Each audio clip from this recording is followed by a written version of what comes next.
Você passou a vida acreditando que bastava ser sincero, justo e humilde.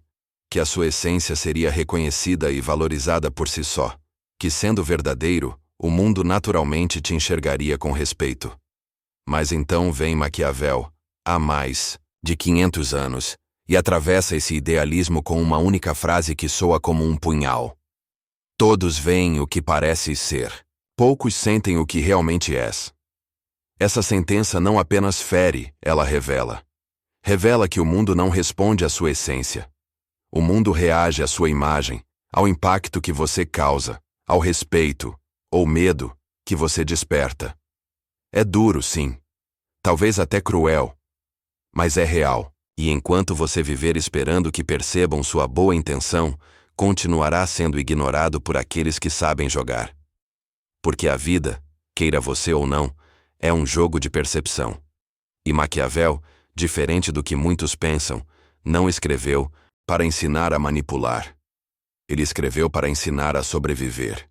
Ele sabia que, num mundo repleto de lobos, ser apenas um cordeiro é pedir para ser devorado. Mas existe uma saída, e ela começa com um novo tipo de virtude.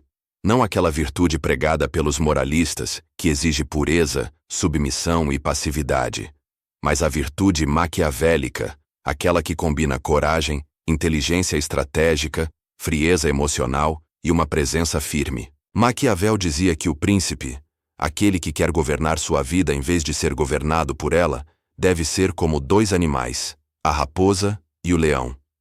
A raposa para reconhecer as armadilhas, o leão para amedrontar os lobos. Essa metáfora é brutal, sim, mas profundamente libertadora. A raposa é astuta, silenciosa, observa antes de agir, percebe intenções ocultas, lê os sinais, entende os disfarces. Já o leão impõe respeito. Ele não se justifica, não se ajoelha. Ele não precisa levantar a voz porque sua simples presença já diz: comigo não. Ele não é cruel. Ele é inevitável. E essa é a chave. Você precisa ser os dois. Precisa reconhecer os jogos emocionais antes que eles te consumam. Precisa ser forte o bastante para fazer com que pensem duas vezes antes de testar seus limites. Porque por mais desconfortável que isso pareça, é isso que o mundo respeita. Presença, fronteira, consequência. Você pode continuar sendo sensível, generoso, compassivo. Mas se essas qualidades não forem cercadas por firmeza, estrutura e limite, elas se tornam armadilhas. A mesma compaixão que cura também pode te destruir, se for entregue a quem só quer te usar. É por isso que Maquiavel não escreveu para monstros. Ele escreveu para os que querem sobreviver, para os que cansaram de serem ignorados. Ele nos convida a parar de pedir aprovação e começar a construir a autoridade interna. Não a autoridade que grita, que se impõe pela força bruta, mas a autoridade silenciosa, aquela que se manifesta no olhar firme, no não claro, na coragem de ser quem se é, sem pedir desculpas por existir. E aqui está a virada de chave. Você não precisa se tornar um tirano, precisa apenas deixar de ser um fantasma. O mundo trata com seriedade quem tem poder. E esse poder começa no momento em que você diz basta, no momento em que você entende que não precisa se justificar o tempo todo, que nem todo mundo merece uma explicação, e muito menos o seu melhor. Porque sim, o seu melhor é um presente. E presente só deve ser dado a quem honra, não a quem consome. A imagem que você projeta tem peso.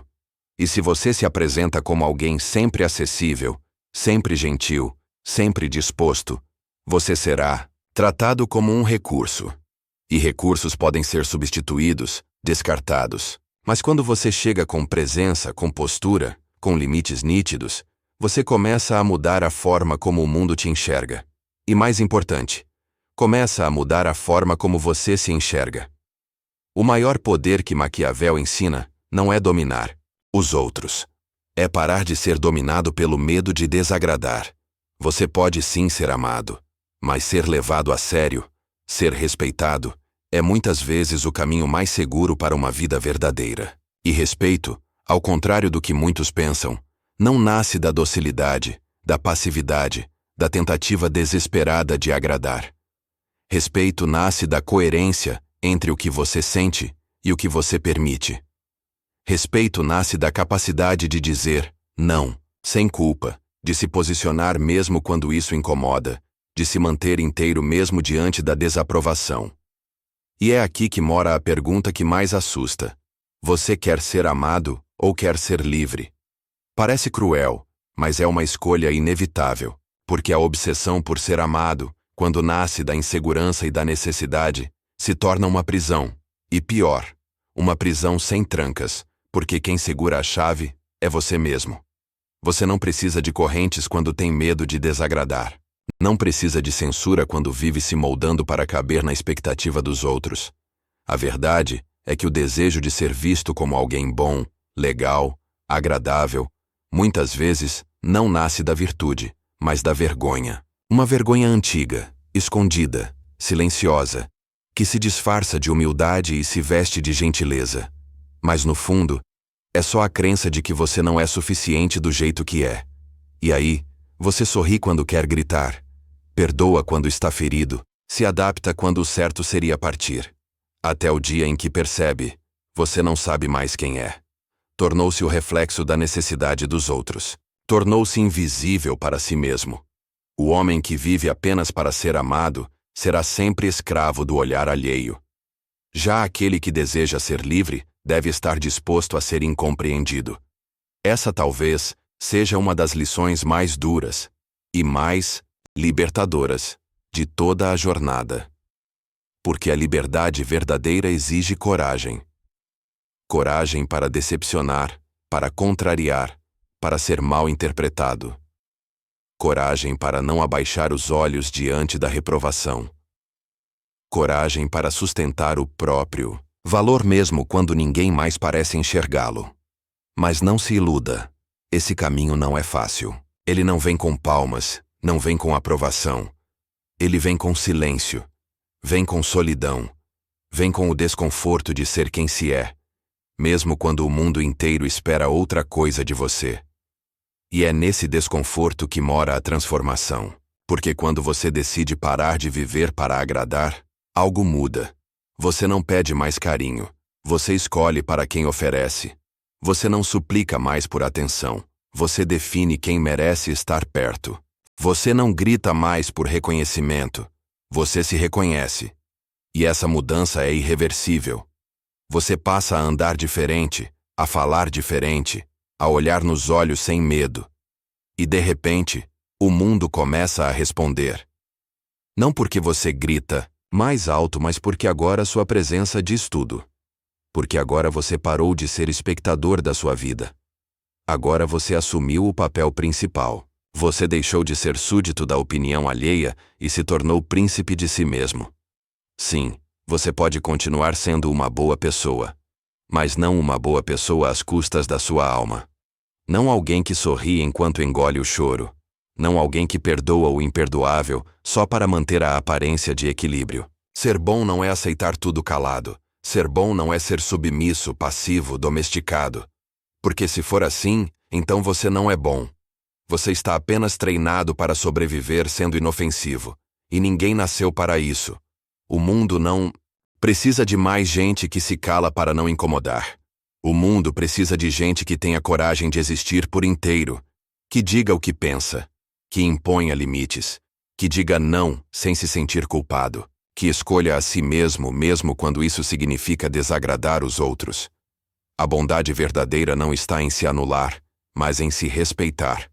E se você chegou até aqui, se algo dentro de você começou a se mover, é porque uma parte antiga já não se encaixa mais. A fantasia do bonzinho que todos gostam está rachando, e essa rachadura é a sua libertação. Você não precisa mais se esconder atrás da gentileza. Você pode ser firme sem deixar de ser humano. Você pode ser respeitado sem precisar gritar. Você pode amar, e ainda assim manter a porta fechada para quem não te honra. Porque o seu melhor não é um favor, é um presente. E presente só se entrega a quem merece. Se você chegou até aqui, provavelmente alguma coisa dentro de você já não se encaixa mais na antiga fantasia do ser bom a qualquer custo. E essa fissura, essa rachadura na sua persona social, é o começo da sua libertação. Eu lembro da primeira vez que percebi que a minha bondade estava me destruindo. Foi numa conversa aparentemente comum, com um amigo que eu admirava. Ele não dizia nada diretamente, mas os olhos dele me entregavam sempre a mesma mensagem silenciosa. Você é gentil demais para esse mundo. Na época achei que era elogio. Hoje eu sei que era aviso. Eu aceitava tudo. Me doava demais. Me calava. Me moldava para caber. Mas um dia, depois de mais uma situação em que fui ignorado, senti uma raiva que me queimou por dentro. Raiva dos outros? Talvez. Mas principalmente raiva de mim mesmo. Naquela noite escrevi uma frase num papel e colei no espelho. Ser bom não é se apagar. Ser bom é ter coragem de existir inteiro. Demorei anos para entender o peso disso. Talvez você esteja nesse mesmo processo agora. E se estiver, eu só quero te dizer, eu vejo você. Esse canal, esses vídeos, esses roteiros, não são sobre dar lições. São sobre acender velas em corredores escuros onde muitos caminham sozinhos. E se uma dessas velas iluminou algo dentro de você hoje, já valeu. Mas antes de você sair daqui, me responde uma coisa com honestidade. Quantas vezes, na sua vida, você se anulou só para ser aceito? E até quando você vai continuar fazendo isso? Se esse vídeo tocou algo em você, clica em curtir, não por hábito, mas porque você quer reforçar essa virada de chave. E comenta aqui embaixo. Eu escolho ser inteiro. Porque é só isso que o mundo precisa. De pessoas inteiras, não perfeitas. Nos vemos no próximo vídeo.